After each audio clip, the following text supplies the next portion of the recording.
In the last 28 years, since Bill Clinton, we have spent 16 years under Democratic presidents and 12 years under Republican presidents. But the Senate was the exact reverse: 16 years of Republican control against 12 years of Democratic control. And the Republicans won the popular vote only once during this entire period. That should ring as many bells as it can. Something is wrong, isn't it?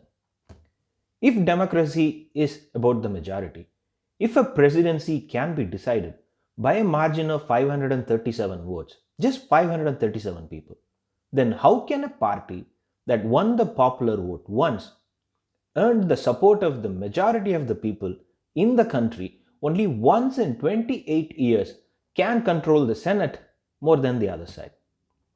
We are experiencing the worst after effects of the Connecticut Compromise that was reached between the large states and small states in 1787. Since that time, the population has moved to different parts of the country and the distribution looks extremely different than what we had in the 1780s. The Senate's 100 seats are now weighted to favor smaller states at the cost of larger states, and that skew has favored Republicans at the expense of Democrats.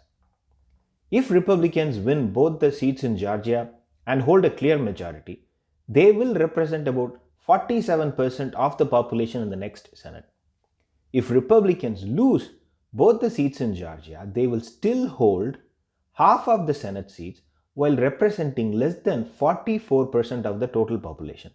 Imagine that for a moment. The Republicans will hold 50% of the Senate while representing only 44% of the entire population of the country. We can discuss all day long about how the Senate must be reformed, but to reform the Senate, you first need to take control of the Senate, which favors the Republicans. It's like you need to get into the house, for which you need the key, but the key is inside the house. But what if you can find a duplicate key? That is exactly what the Democrats need, and they need to keep finding the duplicate key regularly for some more time. The threat to Republican control over the Senate actually comes from two states the party has controlled for decades: Arizona and Georgia. The Democrats lost the chance to add North Carolina to the list because Cal Cunningham forgot to keep his whatever inside his trousers, and Maine slipped away in the last minute. But these four states will be the key for Democrats to keep the Senate blue in the next 8 years: Arizona, Georgia, North Carolina, Maine. These states, due to demographic changes, offer the best opportunity for the Dems, while the same demographic changes make the Democrats vulnerable in Wisconsin, Michigan, and Pennsylvania. The Democrats need to invest and fight hard to keep these 7 states blue.